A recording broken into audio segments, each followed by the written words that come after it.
Very very good evening friends. I hope आप लोग बहुत अच्छे होंगे। ये मूल विधि का आज आपका अंतिम वीडियो है और बहुत अच्छे से आपका प्यार रहा, आपका सपोर्ट रहा। इतना बीमार हूँ इस टाइम पे कि ऐसा लग रहा है कि बैठ जा रहा हूँ।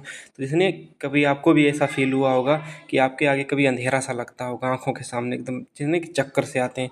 उस स्थिति में बैठ के मैं वीडियो इस रिकॉर्ड कर रहा हूँ क्योंकि आपका अंतिम वीडियो था जिसे मैं एनर्जी फुल बनाना चाहता था, वो एनर्जी लेस बन गया है। बहुत प्यार और सपोर्ट मिला आपका। आज थोड़ा भावुक से भी हैं, थोड़ा पता नहीं कैसा फील हो रहा। और क्या कहा जाता नहीं कि एक कलाकार होता है, जैसे नहीं कोई शायरी सुनाता तो वो वाह की उम्मीद करता है, और एक कलाकार होता है वो तालियों की उम्मीद करता है, एक टीचर होता है वो एक अच्छे कमेंट की उम्मीद करता है। 20 21 22 वीडियो में आपकी मूल विधि खत्म की, 35 वीडियो में आपका संविधान खत्म किया। कैसा लगा ज़रूर बताना। क्वेश्चन मुझे नहीं लगता कि इनसे बाहर जाते होंगे। 99% आपसे यहीं से फंस जाएंगे। बाकी टॉप 100 सीरीज का भी इंतजार करिएगा, वो भी चलेगी, अच्छे से चलेगी। आपको उम्मीद नहीं होगी, बहुत सारी चीज़ें पहले हाथ से लिखनी पड़ती हैं, फिर उनको टाइप कराओ, फिर देखो कोई गलती तो नहीं है। मैं तो आपसे कहता हूँ एक वीडियो आप बना के देख लो ना, तो आपको ऐसा लगेगा कि हम ज़िंदगी में यूट्यूबर नहीं बने। यूट्यूब पर मतलब कि वीडियो नहीं डालेंगे, बहुत मेहनत लगती है। कोई ना, मैंने आपको क्या क्या ख़त्म कर दिया देखिएगा। भारतीय दंड संहिता प्रक्रिया, ये आपकी कब कराएंगे, जब आपका नोटिफिकेशन आ जाएगा। इनसे क्वेश्चन आते हैं तो एक आता है, इसके चक्कर में आप कितनी 2000 धाराएं याद नहीं कर पाओगे। आपको 395 अनुच्छेद नहीं याद होंगी धाराएं, तो आप 2000 कहाँ से याद कर लोगे। समझ रहे हो इस चीज़ को। तो वही चीज़ हम बताने आएंगे कि देखो आपको मैंने क्या क्या करा दिया। आज आपका कौन सा है, ये बच्चों वाला कौन सा अधिनियम है, आज बच्चों वाला है ना, बाल संरक्षण अधिनियम। और देखो कौन कौन से हो चुके हैं। आए, अनुसूचित जाति वाला सुबह करवा दिया आज। और महिलाओं बच्चों महिलाओं का बाल सब, वो महिला संरक्षण अधिनियम 2005, किशोर, वो सब करवा दिया। और जो बच्चों वाले जिन्हें बाल संरक्षण बोलते, ये अभी आपका करवा देंगे। विधिक प्रावधान सब कुछ हो गया, यातायात अधिनियम हो गया, पर्यावरण संरक्षण, वन्य जीव, मानवाधिकार, सूचना का अधिकार, आयकर, भ्रष्टाचार, राष्ट्रीय सुरक्षा अधिनियम, आईटी एक्ट, साइबर क्राइम, जनहित याचिका, भूमि सुधार, भू राजस्व संबंधी भूमि अधिग्रहण सारे हो चुके। अब आपने देखा एक मैंने स्किप कर दिया, क्या, महत्वपूर्ण न्यायिक निर्णय। मैंने सबके जितने जो एक्ट वाले महत्वपूर्ण न्यायिक निर्णय थे उनको मैंने एक्ट में करवा दिया। जो अलग से महत्वपूर्ण न्यायिक निर्णय हैं इनका वीडियो 10-15 जून की साइड आ जाएगा। क्यों? क्योंकि इनको ढूंढना पड़ता है, कोई जैसे नहीं कोई खो जाता वैसे ढूंढना पड़ता है। इसी प्रकार इनको ढूंढ ढूंढ के लगभग में 150 से 200 करवाएंगे। यदि वो उतने हो गए तो ठीक है, क्वेश्चन मिल गया, नहीं तो हज़ारों ये चीज़ होती है। कैसा रहा कब, बहुत अच्छे से हमें कहना। ये भी आपका जीएस का टॉपिक कंप्लीट, ये भी कंप्लीट। और खुदा न खास्ता नीचे के जो स्पेशल टॉपिक हैं वो भी कंप्लीट हैं। देखो ना, भारतीय कृषि कंप्लीट है, वाणिज्य व्यापार छूटा है, खैर अभी उसके हम नहीं ऐड करते, वो करा देंगे। जनसंख्या, नगरीकरण, एफडीआई, और क्या कहे, राष्ट्रीय, नीचे तो उत्तर प्रदेश में राजस्व, पुलिस प्रशासनिक व्यवस्था, भारत के पड़ोसी देश, और आपका नीचे सोशल मीडिया, ये सब टॉपिक हैं जो आपके पूरे हो चुके हैं नीचे से। अब कुछ नहीं, बहुत कम बची है आपकी जीएस, जो कि कभी आएंगे डिजिटल बोर्ड पे तब पढ़ाएंगे। बहुत सारी बातें होंगी, थोड़ा भावुक भी थे। आपका खूब प्यार सपोर्ट रहा। अब चलते हैं अपने बालक संरक्षण विधिक प्रावधान, बालक संरक्षण विधिक प्रावधान। तो वही वाले हैं बालक वाले, तो बालक वालों बालकों की तरह पढ़ेंगे। अब आप उनको देखिएगा। बाकी एक चीज़ और है, जो इम्पोर्टेंट अधिनियम उनके वर्ष याद करने के लिए हैं। लगभग में 20 अधिनियम होंगे जिनके खाली खाली वर्ष हमें याद करने, उनको मैं कभी भी निपटा दूंगा। या मैं कम्युनिटी पे जो पोस्ट करता रहूँ तो उसको लिखते रहा करना। क्यों? क्योंकि कम्युनिटी से देखना भी, कम्युनिटी से जैसे यूपी पुलिस में क्वेश्चन आए से वैसे यहाँ भी आने की संभावना है। बाल संरक्षण विधिक प्रावधान, लैंगिक अपराधों से बालकों का संरक्षण अधिनियम 2012, लैंगिक अपराधों से, इसको बोलते हैं पोस्को एक्ट। इसे क्या बोलते हैं? POCSO act. The protection of children from sexual offence, POCSO act, the protection of children. आपको पोस्को एक्ट 2012, एक क्वेश्चन पूछा गया था 2021 में भी और 2017 में भी। अनुसूची इसमें कितनी है? एक है अनुसूची। धाराएं वो अध्याय इसमें 9 है और धाराएं इसमें 43 टोटल। ओवरऑल सेक्शंस इसमें कितनी है? 43। पारित कब हुआ था? 19 जून 2012 को, और लागू कब हुआ था? 14 नवंबर 2012 को। 14 नवंबर को किसका बर्थडे पड़ता है? हमें लगता है जवाहरलाल नेहरू का। हाँ, वो भी बच्चों के लिए बहुत थे, तो ऐसे याद रखना कैसे, जैसे उनका बर्थडे पड़ता है। क्यों? क्योंकि नेहरू जी प्यार से बच्चे उनको चाचा कहते थे, बहुत अच्छे इंसान थे। राष्ट्रीय बाल संरक्षण आयोग को यौन अपराधों से बच्चों का संरक्षण अधिनियम 2012 के कारण की निगरानी का उत्तरदायित्व सौंपा गया है। आप सोचा, किस आयोग को बच्चों के यौन उत्पीड़न का या यौन अपराधों का, जो सेक्सुअल अफेंसेस होते हैं, उनका संरक्षण किसको सौंपा गया? राष्ट्रीय बाल संरक्षण अधिकार संरक्षण आयोग को। UPSC 2021 and 17 both years question has been asked in previously. बड़ी देखो, हमारी ठीक ठाक चीज़ें होंगी नहीं पता, मुझे पता, लेकिन सबसे घटिया इंग्लिश है। यदि मेरी इंग्लिश अच्छी होती ना तो फिर क्या बताएं, टाइम नहीं, एक देखो किसी चीज़ को टाइम न देना, कुछ चीज़ें होती मन नहीं लगता। इंग्लिश में कभी मेरा मन ही नहीं लगा पढ़ने में, कतई नहीं इंग्लिश आती है। अब एक और अधिनियम याद रखना, संरक्षक व प्रतिपाल्य। वो पालक होते हैं अपने, आपको माता पिता पालते हैं। संरक्षक भी आपके माता पिता होते हैं, आपकी संरक्षा करते कि नहीं करते। डाल दे 2 वर्ष की उम्र में भेड़िया उठा के ले जाएगा, कौन रोटी देगा, कोई नहीं ना, तो इनको प्रतिपालक भी होते हैं। संरक्षक व प्रतिपाल्य अधिनियम 1890 में पारित किया गया था। यह अधिनियम नाबालिगों, नाबालिग कौन होते हैं, जो बालिग नहीं 18 से नीचे वाले, उनकी संपत्ति की देखभाल, सुरक्षा के लिए अभिभावकों की नियुक्ति और विनियमन के लिए कानूनी ढांचा प्रदान किया गया था। मतलब कि कोई ऐसा बच्चा जरूर होता है जिसके पेरेंट्स एक्सपायर हो जाते हैं, जिसे अनाथ हो जाता है। ये वर्ड मुझे बहुत बहुत दर्द देता है। अनाथ मैंने एक बहुत, चलो छोड़ो, देखा था एक सीन आंखों से, तो मतलब इतना दर्द हुआ था कि जब बच्चा अनाथ हो जाता है, उसके सामने कुछ नहीं होता, माता पिता में से एक चला जाता है। जब आपकी शादी होगी और माता पिता ना हो, तो फिर सबसे महत्वपूर्ण पल वही होता है जब आपके शादी हो रही हो, माता पिता ना हो। बस इतना ही कहना चाहेंगे। इस अधिनियम को जरूर रखना, 1890 में पारित किया गया था। पोस्को एक्ट 2012 जो है उसमें 2019 में संशोधन किया था। इसके संशोधन के तहत लगभग 10 धाराओं में संशोधन किया गया था, लगभग 10 धाराओं में संशोधन किया गया था। यूनाइटेड नेशन ने बाल अधिकारों की घोषणा 20 नवंबर 1959 को की थी। अच्छा, यूनाइटेड नेशन ने इसलिए की थी, बालक लड़कों के अधिकार क्या, बच्चों के अधिकार क्या हैं। अब जैसे आपको मूल अधिकार मिले हैं, वैसे बच्चों को भी तो कोई ना कोई अधिकार मिलेगा, तो उसी के लिए घोषणा की थी कौन कौन से अधिकार मिलेंगे, कि हाँ बच्चों के लिए अभिभावक क्या रहेगा, या बच्चों को ऐसी कोई समस्या न क्रिएट हो कहीं भी विश्व में। तो कब यूएन ने बालक अधिकारों की घोषणा 20 नवंबर 1959 को की थी। बाल अधिकार संबंधी अधिनियम 20 नवंबर 1989 को यूएन अधिसमय में अंगीकृत एक अंतर्राष्ट्रीय संधि है। ध्यान से सुनना इस चीज़ को, क्या है, बाल अधिकार संबंधी अभिसमय 20 नवंबर 1989 को यूएन अभिसमय में अंगीकृत एक अंतर्राष्ट्रीय संधि है। क्या, बाल अधिकार संबंधी अभिसमय एक क्या है, संधि है, इसका नाम है संधि। कब यूएन ने इसे एक्सेप्ट की थी, 20 नवंबर 1989 को। भारत ने इस पर 11 दिसंबर 1992 को स्वीकार किया था। किस पर, 11 दिसंबर 1992 को बाल अधिकार संबंधी अभिसमय एक क्या थी, संधि थी। इसको याद रखना, कब, 1980। अब ये अधिनियम जो पोस्को एक्ट है, पोस्को एक्ट 2012, ये क्यों बनाया गया, इसका उद्देश्य क्या था, उद्देश्य अब आप लोग जान लीजिएगा। लैंगिक हमला, लैंगिक उत्पीड़न और अश्लील साहित्य अपराधों से बालकों का संरक्षण करने के लिए अधिनियम बना था। किस लिए अधिनियम बना था, कि कोई लैंगिक हमला आप समझते हो, सेक्सुअल अटैक, लैंगिक उत्पीड़न, अश्लील साहित्य अपराधों से बालकों का संरक्षण के लिए अधिनियम बना था। ठीक, और अब देखिएगा धारा 1 में क्या कहेगा, संक्षिप्त नाम, प्रारंभ व विस्तार। इसका विस्तार का संपूर्ण भारत पर है। इसका धारा 1 में कहा गया है, अधिनियम कोई भी हो उसमें परिभाषा हमेशा धारा 2 में दी होती।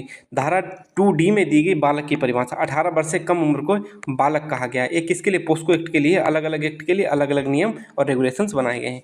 चाइल्ड पोर्नोग्राफी क्या होती है, बच्चों को मतलब कि सेक्सुअली एक्टिव करना, तो वही चाइल्ड पोर्नोग्राफी होती है और कुछ नहीं।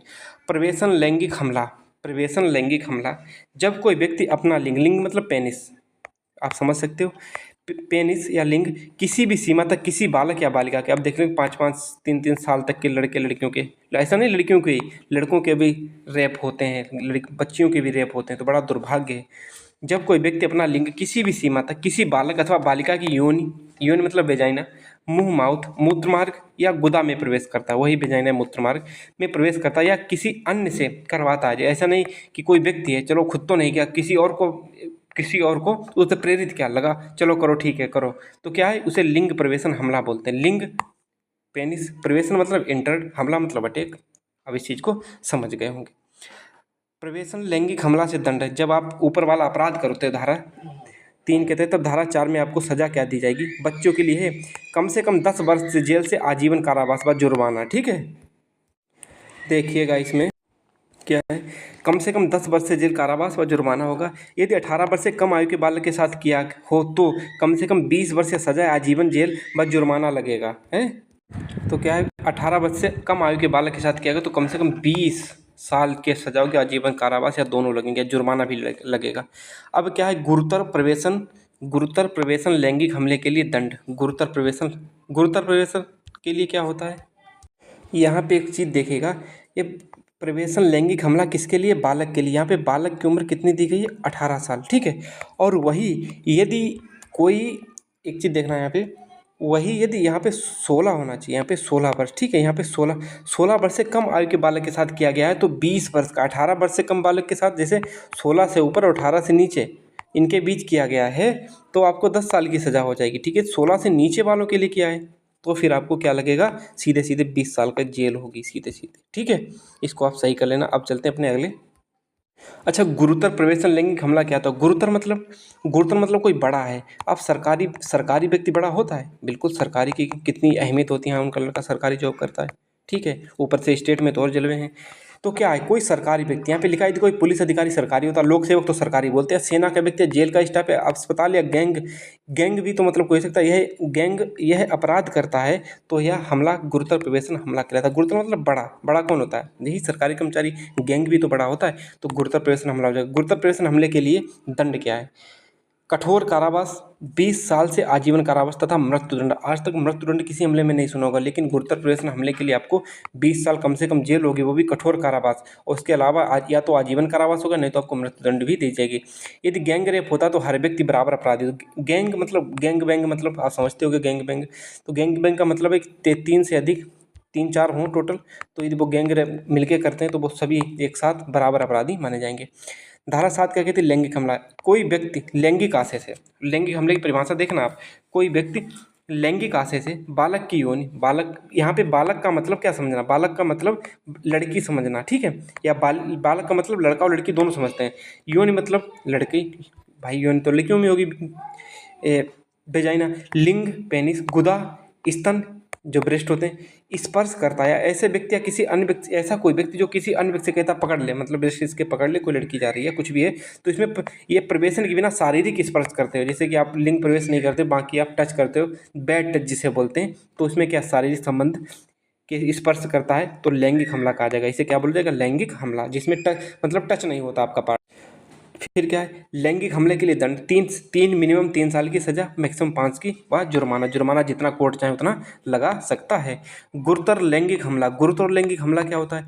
जब कोई, ध्यान से सुनना इस चीज़ को, जब कोई पुलिस अधिकारी, सेना का व्यक्ति या लोक सेवक, जेल, अस्पताल, शैक्षणिक या धार्मिक संस्थान गैंग लैंगिक हमला करते हैं। लैंगिक हमला का मतलब कि उसमें लिंग प्रवेश नहीं करेगा, बाहर से मतलब बैड टच होगा, तो इसे गुरुतर लैंगिक हमला कहा जाएगा। तथा 12 वर्ष से कम आयु के बच्चे पर हमला ये 12 वर्ष से आयु के बच्चे पर हमला यही माना जाएगा। यदि आप 12 वर्ष से कम बच्चे पर हमला करते हो तो यही हमला माना जाएगा। कितने, इसकी उम्र याद रखना, कितने? 12 वर्ष से कम आयु के बच्चे पर हमला यही माना जाएगा। कौन सा? गुरुतर लैंगिक हमला माना जाएगा, ठीक है, 12 वर्ष से कम उम्र के बच्चों पर। अब आगे कहता है गुरुतर लैंगिक हमला के लिए दंड। गुरुतर लैंगिक हमले के लिए दंड क्या होता है वो भी आप देख लीजिएगा। मिनिमम 5 साल की सज़ा, मैक्सिमम आपको 7 साल की सज़ा हो जाएगी, ठीक। लैंगिक उत्पीड़न प्रताड़ना, ये क्या होती है? यदि कोई शब्द, जैसे नहीं आप देखते हो, वाह क्या माल जा रहा है, जिन लड़के बोलते हैं किसी लड़की को देख के, वाह यार कैसे, मतलब कि ऐसे चल रही है, देखो इसका ये पार्ट देखो, वो देख, ये क्या है? ये आपका लैंगिक उत्पीड़न। कोई शब्द, आवाज़ या शरीर की बनावट से सेक्सुअल इंटेंशन से दिखाना, या आप जैसे नहीं एकदम जैसे वो मलाइका अरोड़ा की चाल चलते हैं, यदि आप किसी लड़की को देख के मलाइका अरोड़ा की चाल चली तुमने, तो समझो लैंगिक उत्पीड़न हो रहा है उस लड़की का। आपका नहीं होगा, लड़की का होगा लैंगिक। तो मलाइका अरोड़ा को आवाज़ से कॉपी करना बंद कर दो, ठीक है।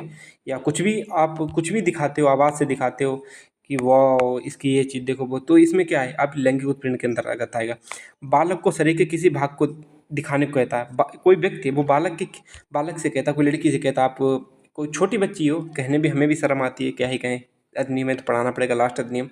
कोई दिखाने कहता, अच्छा वो पार्ट दिखाओ, आप समझ रहे हो उसका क्या ही नाम ले। या बच्चों को पोर्न दिखाता, कोई छोटा बच्चा है, आप पकड़ लिया, तुम्हें दिखाएं चल के पोर्न वीडियो, जानते हो। आपको एक पीडीएफ नहीं मिलेगी, आपको एक पीडीएफ टेलीग्राम पे डाल दी जाए तो आप पीडीएफ नहीं दोगे। लेकिन इंडिया में पोर्न बैन है, फिर भी आप अलग अलग वेबसाइट से उनको ढूंढ लोगे, जाके एक से एक वीआईपी लिंक ढूंढ लोगे, लेकिन आप पीडीएफ की लिंक नहीं ढूंढ पाओगे। पीडीएफ की कौन से पिन फाइल है वो नहीं ढूंढ पाओगे, ये कहाँ है वो कहाँ, तब 1000 मैसेज आओगे, लेकिन इसके लिए कोई मैसेज नहीं, सीधे से क्या ही कहें।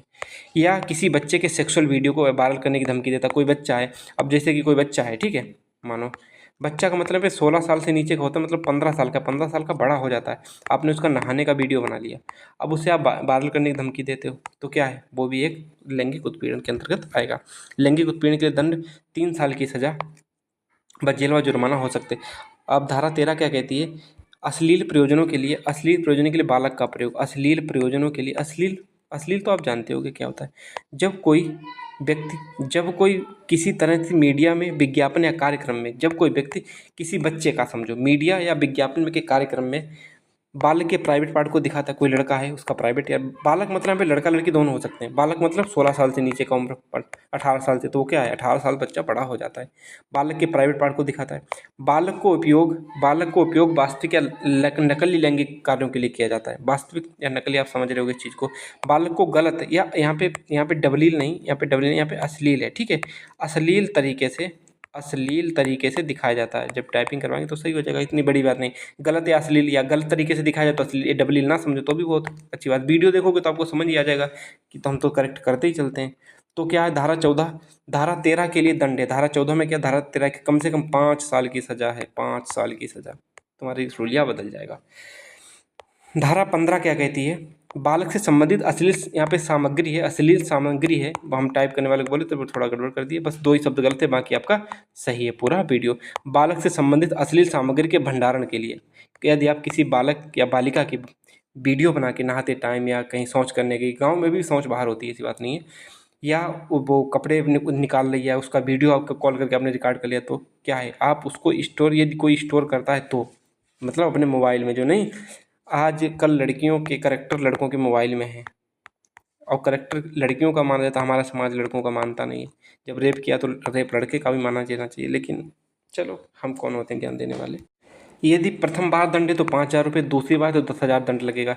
कोई व्यक्ति चाइल्ड पोर्नोग्राफी बांटता है, क्या किसी का वीडियो स्टोर करते हो तो उसके लिए, ठीक है। कोई व्यक्ति चाइल्ड पोर्नोग्राफी बांटता है, चाइल्ड पोर्नोग्राफी मतलब बच्चों का सेक्स और कुछ नहीं, सीधे सीधे बोलते हैं, दिखाता है, तो दंड साल। तो दंड क्या है, यदि कोई व्यक्ति चाइल्ड पोर्नोग्राफी बांटता है या दिखाता है तो उसे क्या दंड 3 साल की होगी, ठीक है, 3 साल, ध्यान देना इस चीज़ को।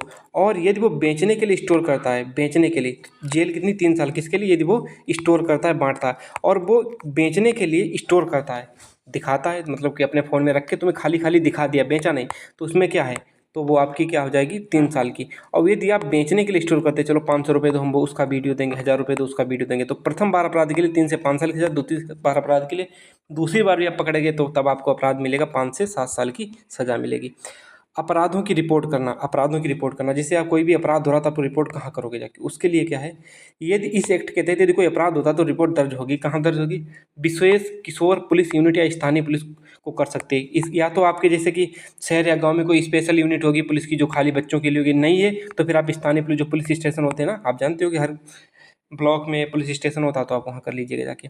धारा 22, इस एक्ट के आधार पर किसी पर झूठा केस लगाना, यदि आप किसी पर झूठा केस लगा देते हो, कोई बालक है उसके माँ बाप झूठा केस लगा देते, इसने हमारे बच्चे का मतलब कि शोषण किया, कुछ भी करो, तो आपको 6 माह की जेल होगी, और बल्कि उस व्यक्ति ने किया नहीं है, झूठा केस तो समझ ही गए होगे, तो आपको 6 माह की जेल व जुर्माना होगा। धारा 24 क्या कहती है, बालक के कथन को, स्टेटमेंट को रिकॉर्ड करना, जैसे किसी बालक के साथ अपराध हुआ तो भाई उसका स्टेटमेंट तो रिकॉर्ड होगा, तभी तो पता चलेगा इसका साथ गलत हुआ है सही हुआ।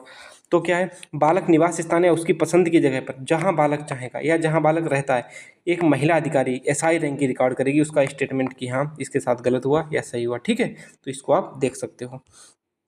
किसी भी हालत में बालक को थाने में रात में नहीं रोका जाएगा, मतलब यदि कोई स्टेटमेंट या कुछ भी करना है तो दिन में ही सब कुछ करो, रात में आप थाने नहीं रोक सकते। या कोई रिपोर्ट लिखनी फिर भी रात में नहीं, सुबह लिखो, दिन में लिखो। बालक की पहचान उजागर नहीं की जाएगी जब तक कोर्ट ना चाहे, तब तक आप उसकी जो फेस वैल्यू है उसको सीक्रेट रखोगे। धारा 27, बालक का मेडिकल टेस्ट, भाई मेडिकल टेस्ट वैसा नहीं कोई झूठा केस लगा दे तो उसका मेडिकल टेस्ट भी होगा। यदि लड़की है तो महिला डॉक्टर जांच करेगी, माता पिता की उपस्थिति में, बिल्कुल माता पिता की उपस्थिति में जांच करेगी। लड़का है तो फिर लड़का तो लड़का ही है। धारा 28, विशेष न्यायालय का गठन, विशेष न्यायालय का गठन कौन करेगा, हाई कोर्ट, जो राज्य में हाई कोर्ट होता है उसकी सलाह पर, और हाई कोर्ट में कौन होता है, मुख्य न्यायाधीश, यानी सीधे सीधे कहो कि मुख्य न्यायाधीश की सलाह पर राज्य सरकार करेगी स्पेशल कोर्ट का गठन, किसके लिए, चाइल्ड पोर्नोग्राफी के लिए। अब देखिए धारा 35 क्या कहती है, बालक के कथन और मामले का निपटारा अवधि, जैसे बालक का स्टेटमेंट ले लिया और फिर उसके बाद जो भी कुछ भी केस होगा उसका निपटारा कितने दिन में होगा, उसकी अवधि। बालक का कथन विशेष न्यायालय द्वारा अपराध के संज्ञान में आने से 30 दिन के भीतर लिया जाएगा। जैसे आज आप रिपोर्ट लिखवा के आए कि सर हमारे मतलब बच्चे का रेप हुआ है, कुछ भी हुआ, तो जैसे ही वो अपराध विशेष न्यायालय ने लिख लिया तो उसको जैसे उनके पास संज्ञान में है तो उस संज्ञान से 30 दिन के भीतर उसे लिया जाएगा तथा यह अपराध संज्ञान लिए जाने की तिथि के 1 साल के भीतर निपटान भी किया जाएगा। जैसे रिपोर्ट लिख गई, अब उस अपराध का 1 साल के भीतर 365 दिन के भीतर उसका निपटान किया जाएगा। एक केस सही या गलत है, सजा वाले को सजा दो, यदि गलत है तो फिर उसको बंद करो केस का निपटान करके। धारा 37 सुनवाई बंद कमरे में की जाएगी। माता पिता की उपस्थिति में यदि कोई चाहे तो कोई व्यक्ति आता कि नहीं हमारी सुनवाई बंद कमरे में हो तो उसकी सुनवाई बंद कमरे में होगी।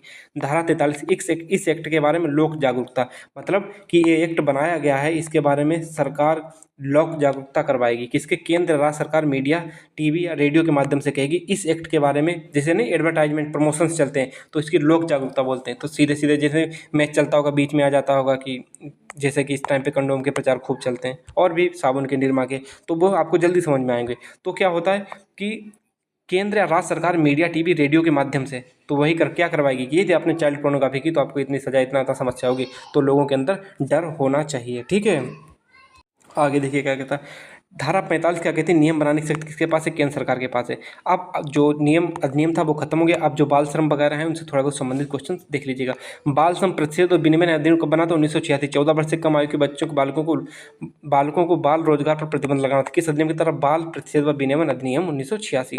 शिशु संरक्षण अधिनियम 2005। ये अधिनियम बाल अधिकारों के उल्लंघन व उनके संबंधित मामलों को बाल न्यायालय में शीघ्र सुनवाई के लिए राष्ट्रीय आयोग व राज्य आयोग की स्थापना कराता है। किस अधिनियम के तहत राष्ट्रीय आयोग जो बालकों के लिए होता है बाल न्यायालय के लिए, तो वो कौन आयोग करवाता है? शिशु संरक्षण अधिकार अधिनियम 2005। बच्चों को निःशुल्क एवं अनिवार्य शिक्षा का अधिकार 2009 में दिया गया था। और यौन अपराधों पर बच्चों की सुरक्षा अधिनियम, इसी अधिनियम के तहत, पोस्को एक्ट के तहत 2012 में ये चीज़ लाई गई थी। अब आप देखिएगा किशोर न्यायालय, यहाँ पे क्या लिखा? किशोर न्याय बालक की देखरेख और संरक्षण अधिनियम 2015। एक कब बना था? 2015 में बना था। किशोर न्याय बालक की देखरेख संरक्षण अधिनियम 2015। इसका पारित कब हुआ? 31 दिसंबर 2015 को। लागू कब हुआ? 15 जनवरी 2016 को। ठीक, राष्ट्रीय बालक अधिकार संरक्षण आयोग 2005 में बना, तो वो पहले बता चुके। इसमें एक अध्यक्ष व 6 अन्य सदस्य होते हैं जिनमें कम से कम 2 महिला सदस्य होंगी। इसका कार्यालय कहाँ? नई दिल्ली में। किसका? राष्ट्रीय बालक संरक्षण आयोग का। ठीक है, अध्यक्ष व सदस्य का कार्यकाल 3 वर्ष का होता। अध्यक्ष व सदस्य 2 बार से अधिक नहीं नियुक्त होंगे तथा अध्यक्ष 65 वर्ष तथा अन्य सदस्य 60 वर्ष के पद तक धारण करेंगे। तो ठीक है, आप इस चीज़ को देख लिया। किसके? राष्ट्रीय बाल संरक्षण अधिकार आयोग 2005 में जो बना था। इसमें एक अध्यक्ष व 6 सदस्य होते हैं। इसका मुख्यालय कहाँ है? नई दिल्ली में। कम से कम 2 महिला सदस्य होंगी। इनके कार्यकाल जो अध्यक्ष सदस्य का था वो 3 साल का होता। बस इतना ही याद कर लो। ठीक, आगे देखो, बाल विवाह प्रतिबंध अधिनियम या प्रतिषेध अधिनियम। बाल विवाह प्रतिबंध अधिनियम 2006 पूरे भारत के साथ साथ भारत के बाहर समस्त भारतीय नागरिकों पर लागू। बाल विवाह प्रतिषेध या प्रतिबंध अधिनियम 1 नवंबर 2007 से लागू हुआ था। इस अधिनियम के तहत आपत्ति देते समय जिला अदालत दोनों पक्षों पर उनके माता पिता जो था, मतलब माता पिता था, अभिभावक को धन, सोना, गहने व उपहार व अन्य मूल्यवान वस्तुएं लौटाने को आदेश देगा। जैसे आप बता दें, बाल विवाह मतलब जो 16 साल की कम उम्र की लड़कियां, उनका विवाह हो गया। तो विवाह हो गया तो उनके माता पिता ने दहेज भी दिया होगा, सोना चांदी भी दिया होगा। तो जब वो मामला कोर्ट में पहुंचा तो कोर्ट ने क्या कहा कि जो कुछ भी दहेज में चीज़ें दी गई हो, क्या धन, सोना, गहने, उपहार वगैरह, वो मूल्यवान वस्तुएं लौटा दी जाएं और इस विवाह को निरस्त किया जाता है। ठीक है, अब आगे देखो क्या कह रहा है। अल्पव्यय व्यक्ति अपहानिकर प्रकाशन अधिनियम 1956 में बना था। ये अधिनियम, खाली अधिनियम को याद रखो। अल्पव्यय अपहानिकर प्रकाशन अधिनियम 1956 में बना था। वर्ष 1972 में स्वरोजगार महिला संघ अहमदाबाद में स्थित सबसे बड़े महिला संघ में से एक है। इसमें 2-3 पॉइंट छूट गए थे। आपका अधिनियम यहाँ से बाल संरक्षण वाले अधिनियम खत्म हो चुके। अब आपका जो आ गया, जो जैसे महिला संरक्षण अधिनियम में भूमि सुधार से 2-3 पॉइंट छूट गए थे। ये पॉइंट आप लिख लेना चाहिए, यहीं पर लिख लेना कौन सी बात है। एक क्वेश्चन उसका है महिला संरक्षण अधिकार अधिनियम, वो वाला है। ठीक है, उसमें से एक पॉइंट वहाँ पे लिख लो, नहीं तो यहीं पे लिखा रहने दो। वर्ष 1972 में स्थापित स्वरोजगार महिला संघ अहमदाबाद में स्थित सबसे बड़े महिला श्रमिक संघ में से एक था, जो निम्न आय एवं स्वतंत्र रूप से कार्यरत महिला के अधिकारों को बढ़ावा देता था। जो जिनकी कम आय है या मतलब कि उनके अधिकार क्या क्या होने चाहिए, तो कौन सा संघ बनाता था? स्वरोजगार महिला संघ। कब? 1972 में स्थापित किया गया था। वर्ष 2015 में पारित कोयला खान विशेष प्रावधान अधिनियम का उद्देश्य सरकार को कोयला खनन कार्यों में निरंतरता सुनिश्चित करने और कोयला संसाधनों के इष्टतम उपयोग को बढ़ावा देने के लिए प्रतिस्पर्धी बोली के आधार पर खदानों को आवंटित करने के लिए सशक्त बनाना। जैसे कि जो कोयला वगैरह खदान वगैरह होती हैं, कहीं भी नई खदान की पता चला कि हाँ इस राज्य में यहाँ पे कोयले की नई खदान है, ध्यान देना इस चीज़ को, नई खदान है, तो क्या होगा कि सरकार आएगी, केंद्र सरकार उसकी बोली लगवाएगी और 5-6 कंपनियाँ आएंगी, बोली लगवाएंगी और कहेंगी कि इनकी बोली लगाओ। उसने कहा कि हम 15 करोड़ में खान खरीद रहे, कोई क्या 10 करोड़ में, तो जो ज़्यादा पैसे देगा उसी को दे दी जाएगी। यही अधिनियम है कि पारित 2015 पारित कोयला खान विशेष प्रावधान अधिनियम था, वो बोली लगवाने के लिए बना था और कुछ नहीं। बाल विवाह प्रतिषेध अधिनियम या निषेध अधिनियम 2006 के तहत प्रत्येक बाल विवाह के उस पक्ष करके जो विवाह के समय अवयस्क था, मतलब कोई भी एक पक्ष, लड़की पक्ष अवयस्क थी होगी या लड़का पक्ष अवयस्क हो गया या फिर दोनों अवयस्क होंगे, को विवाह को शून्य माना जाएगा। मतलब इसका, इस लाइन का कहने का मतलब है ये तुम्हारा 16 साल से पहले शादी हो जाती है और वो कोर्ट को पता चल जाती है तो वो उस विवाह को शून्य करार दिया जाएगा, वो विवाह मान्य नहीं होगा, ना ही वो आपकी ऑफिशियल पत्नी मानी जाएगी, ना ही आपको विवाहित माना जाएगा। ऐसा पक्षकार वयस्कता प्राप्त करने के 2 वर्ष के भीतर जिला न्यायालय में विवाह रद्द करने की याचिका दाखिल करके विवाह को शून्य घोषित करने वाले नोटिस प्राप्त कर सकता है। ठीक है, इसकी आपकी नोटिस वगैरह प्राप्त हो जाएगी, बस आपका विवाह कैंसिल। एकता परिषद, एकता परिषद ये क्या है? एकता परिषद, एकता परिषद इसका गठन कौन करता है? वो राष्ट्रपति करता है, वो हम पहले करवा चुके हैं। एकता परिषद भूमि अधिकार के जन आंदोलन है। एकता परिषद भूमि अधिकार के लिए एक जन आंदोलन है, इसने ही करवाया था एकता परिषद ने। और 2007 में एकता परिषद के नेतृत्व में 25,000 भूमिहीन गरीबों ने, ये भूमि अधिग्रहण वो किसका है? भूमि सुधार वाला, ठीक है, क्वेश्चन वहाँ पे लिख लेना है लाइन। एकता परिषद भूमि अधिकारों के एक जन आंदोलन है। 2007 में एकता परिषद के नेतृत्व में 25,000 भूमिहीन किस गरीबों ने दिल्ली तक मार्च किया था, वन अधिकार अधिनियम से बातचीत की थी। जो वन अधिकार अधिनियम का मतलब ये वही अधिनियम था जिसमें आदिवासियों के, जो आदिवासी होते हैं उनके अधिकार और उनको हर चीज़ समझी जाए, कि ऐसा नहीं कि कोई भी वो रह रहे हैं कौन SC ST और उनका वन समाप्त करवा दिया तो वो कहाँ रहेंगे, तो उनके अधिकार के संबंधित बात कही गई थी किसमें? एकता परिषद में। ठीक है, और लैंड फॉर्म इसका नाम है लाफ्टी, इसको बस इतना याद रखो, लाफ्टी नाम से याद रखो। लाफ्टी की स्थापना कब हुई थी? 1981 में, बस इतना याद रखो, लाफ्टी की स्थापना 1981 में हुई थी। उद्देश्य जमींदार व भूमिहीन गरीबों के लिए सम्मान स्थापित करना था, भूमिहीन को उचित मूल्य पर जमीन खरीदने के लिए ऋण प्रदान करना। कौन? लाफ्टी ने सब चीज़ें की थी भूमिहीन किसानों के लिए। इसकी स्थापना कृष्णमल जगन्नाथ ने की थी। बस इतनी चीज़ याद करने वाली। बाकी कार्यस्थल पर यौन उत्पीड़न के लिए शिकायत दर्ज है तो C-Box ऑनलाइन शिकायत प्रणाली शुरू की थी। कब? 2017 में शुरू की गई थी। किसने शुरू की थी? जो उस टाइम पे महिला एवं बाल विकास मंत्रालय मंत्री कौन थी? निर्मला सीतारमण या महिला वो थी 2017 में, तो कोई होगा पता नहीं। जो कार्यस्थल पर पिछली बार महिलाओं के संरक्षण संबंधी अधिनियम मैंने करवाए थे तो उससे संबंधित सेंटेंस से एक पॉइंट है, उसको ऐड कर लेना। कार्यस्थल पर यौन उत्पीड़न के लिए शिकायत दर्ज करने तो C-Box नामक ऑनलाइन शिकायत प्रणाली शुरू की गई, जो अभी भी चल रही है। क्वेश्चन पूछा कभी भी जा सकता है। Bye bye, love you all, मिलते हैं नेक्स्ट वीडियो में। आपकी मूल विधि तो मूवी के अंत में यहाँ पे लिखा होता है, उसे हम भी लिख लेते हैं, द एंड। सेकेंड पार्ट के लिए इंतजार करो, ठीक है। सेकेंड पार्ट कुछ नहीं है, सेकेंड पार्ट वही महत्वपूर्ण अधिनियम वगैरह है, वो महत्वपूर्ण न्यायिक निर्णय, बस आपका खत्म हो जाएगा। जो भी मेहनत कर ले जाएगा वो सिलेक्शन ले जाएगा।